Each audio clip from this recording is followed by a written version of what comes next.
Anas bin Malik അൻ Syed bin Sabith റളിയല്ലാഹു അൻഹുമ report ചെയ്യുന്ന ഹദീസ് കാണാം. തസഹർനാ മഅ റസൂലുള്ളാഹി സ്വല്ലല്ലാഹു അലൈഹി വസല്ലം, ഞങ്ങൾ നബി തങ്ങളോട് കൂടെ അത്തായം കഴിച്ചു. അത്തായം എന്ന് പറയുന്നത് വലിയ പവിത്രമുള്ള സുന്നത്താണ്. ഒരു ഹദീസിൽ കാണാം, അസ്സുഹൂറു അഖ്ലത്തുൻ ബറക്കത്തുൻ, അതൊരു ബറക്കത്തുള്ള ഭക്ഷണമാണ്, അത് നിങ്ങൾ ഒഴിവാക്കരുത്.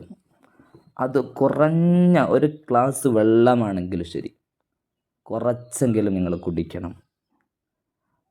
എന്തുകൊണ്ട്? ആ സമയത്തുള്ള ഭക്ഷണം കഴിക്കുന്നവർക്കുള്ള ഗുണം എന്താണ്? യുസല്ലൂന, ആര് സ്വലാത്തിലും ഫഇന്നല്ലാഹ വമലായികത്തുഹു, അല്ലാഹും അവൻ്റെ മലായികത്തുൽ കിറാമും യുസല്ലൂന അലൽ മുതസഹിരീൻ, അത്തായം കഴിക്കുന്നവരുടെ മേൽ സ്വലാത്ത് ചൊല്ലിക്കൊണ്ടിരിക്കുന്നു. പോരെ, അഹ്ലി കിതാബിൻ്റെയും മുസ്ലിമീങ്ങളുടെയും ഇടയിലുള്ള നോമ്പിൻ്റെ വ്യത്യാസമെന്തെന്ന് ഈ ഹദീസിൻ്റെ വ്യാഖ്യാനത്തിൽ കാണാം. അത്തായം കഴിക്കുക എന്നുള്ളത് നമ്മുടെ പ്രത്യേകതയാണ്. അത് നമ്മുടെ നോമ്പിൻ്റെ പ്രത്യേകതയാണ്, സ്പെഷ്യാലിറ്റിയാണ്. അതുകൊണ്ട് നമ്മൾ നമ്മുടെ ജീവിതത്തെ അത്തായം ഒഴിവാക്കിക്കൊണ്ടുള്ള നോമ്പ്, പല സ്ഥലത്തും അത്തായം ഒഴിവാക്കുന്ന രീതിയിൽ സുന്നത്ത് ഒഴിവാക്കിയിട്ടുള്ള നോമ്പ് അത് ശീലിക്കരുത്. ഇത് വലിയ സുന്നത്താണ്. മാത്രമല്ല, അത്തായം കഴിച്ചു കഴിഞ്ഞാൽ പകലിൽ ഇബാദത്ത് എടുക്കാൻ ഒരു ഉന്മേഷം ഉണ്ടാവും. അല്ലെങ്കിൽ ഖുർആൻ ഓതാൻ ഉന്മേഷം കിട്ടൂല. അത്തായം കഴിക്കാത്തവർ സുബഹിക്ക് ശേഷം ഉറക്കനായിരിക്കും. അവർക്ക് ഖുർആനോത്തിന് ആ ലദ്ദത്ത് കിട്ടൂല.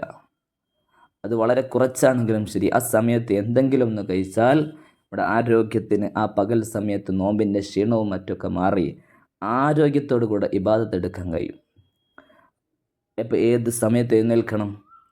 അതാണ് ഈ ഹദീസ് പഠിക്കുന്നത്. സുമ്മ ഖാമ ഇല സ്വലാത്തി ഖാല അനസ് റളിയല്ലാഹു അൻഹു ഖുൽതു ലിസൈദ് കം കാന ബൈനൽ അദാനി വസ്സുഹൂർ, അത്തായത്തിൻ്റെയും ബാങ്കിൻ്റെ ഇടയിൽ എത്ര സമയം ഗ്യാപ്പ് ഉണ്ടായിരുന്നു? എത്ര സമയമുണ്ടായിരുന്നു?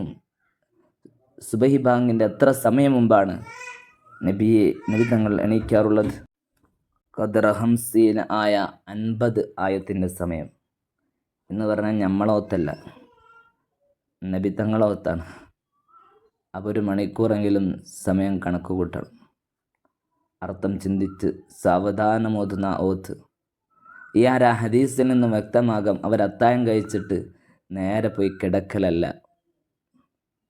അവർ ഖുർആൻ ഓതാണ്. അവരുടെ അടയാളം ഖുർആൻ ഓത്താണ്. അല്ലാഹ്, ഏറ്റവും നല്ല സമയം ഖുർആൻ ഓതുന്നതിന് വെച്ച് ഏറ്റവും നല്ല സമയം അത് അത്തായ സമയത്തുള്ള ഓത്താകുന്നു. സുബൈക്ക് ശേഷം ഓതുന്നതിനേക്കാളും നല്ലത്, വളരെ കുറച്ചാണെങ്കിലും ശരി, നബി തങ്ങളെ ഈ ഹദീസ് വെച്ചിട്ട് നമുക്ക് നബി തങ്ങളെ ഫോളോ ചെയ്യാം. ഒരു 50 ആയത്ത്. അല്ലാഹു തആല തൗഫീഖ് ചെയ്യുമാറാവട്ടെ. പരമാവധി നമ്മുടെ ഉമ്മത്ത് ഏറ്റവും നല്ല സമയം നഷ്ടപ്പെടുത്തുന്നവരായി പോവുകയാണ്. ചില ഭക്ഷണങ്ങളുടെയും നോമ്പ് തുറയുടെയൊക്കെ പേരിൽ ഇത്തരം സുന്നത്തുകൾ നഷ്ടപ്പെടുത്തുകയാണ്. ഏറ്റവും നല്ല ദുആക്ക് ഇജാബത്തുള്ള സമയമാണ് നോമ്പ് തുറക്കുന്ന ആ സമയത്തുള്ള 15 മിനിറ്റ് മുമ്പ്. ആ സമയത്ത് ഉപയോഗപ്പെടുത്തുന്നില്ല.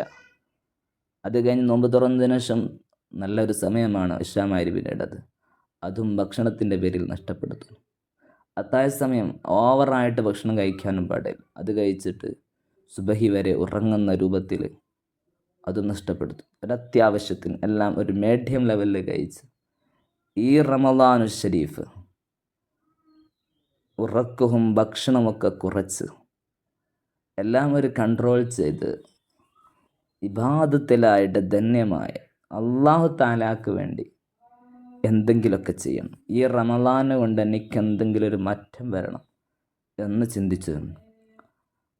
ഒരുപാട് റമളാനുകൾ നമ്മുടെ ജീവിതത്തിലേക്ക് കടന്നു വരുമ്പോൾ എന്തുണ്ടായി, എൻ്റെ മനസ്സിലെന്തു മാറ്റം ഞാനുണ്ടാക്കി, ഞാനും എൻ്റെ റബ്ബുമായി കണക്ഷൻ എത്രത്തോളം അടുത്തു, ജനങ്ങളെ കാണിക്കാൻ ഒന്നും ചെയ്യേണ്ടതില്ല, ഞാൻ എൻ്റെ റബ്ബിനോട് എത്ര അടുത്തു എന്നൊരു കാൽക്കുലേഷൻ ഓരോ നോമ്പിനോടും നമ്മൾ എടുത്തു കഴിഞ്ഞാൽ, എത്ര നിസ്കരിച്ചു, എത്ര ഖുർആൻ ഓതി എന്നതിലപ്പുറം ഞാൻ പറയുന്നത് ഞാനും എൻ്റെ റബ്ബും എത്ര അടുത്തു എന്നൊരു ചിന്ത നടത്തുക. അപ്പോൾ നമ്മുടെ ഖുർആനോത്ത് ഇഖ്ലാസുള്ളതായിത്തീരും. നിസ്കാരം അള്ളാഹുവിനെ ചിന്തിച്ചുള്ള നിസ്കാരം, എത്രയാണ് നിസ്കരിച്ചു, അള്ളാഹുവിൻ്റെ പൊരുത്തത്തിന് വേണ്ടി ഞാൻ എത്ര ഖുർആൻ ഓതി എന്നുള്ളൊരു വിചിന്തനമാവണം ചെയ്യേണ്ടത്. അല്ലാതെ ഏതെങ്കിലും ഗ്രൂപ്പുകളിൽ ഞാൻ ഇത്ര ഖത്തം ഓതി എന്ന് പറയാൻ സ്പീഡിൽ അങ്ങ് കാട്ടിക്കൂട്ടലുകളെ കൊണ്ട് കാര്യമില്ല. കുറേ കാട്ടിക്കൂട്ടലുകൾ ചിലപ്പോൾ അള്ളാഹുവിൻ്റെ അടുത്ത് കാണിച്ചു കൊള്ളണം എന്നും ഇല്ല. ചെയ്യുന്നത് കുറച്ചാണെങ്കിലും അത് ഇഖ്ലാസിൽ അള്ളാഹ് സ്വീകരിക്കുന്നത് പോലെ ചെയ്യുക. നമുക്കൊക്കെ അല്ലാഹു തആല തൗഫീഖ് നൽകുമാറാവട്ടെ.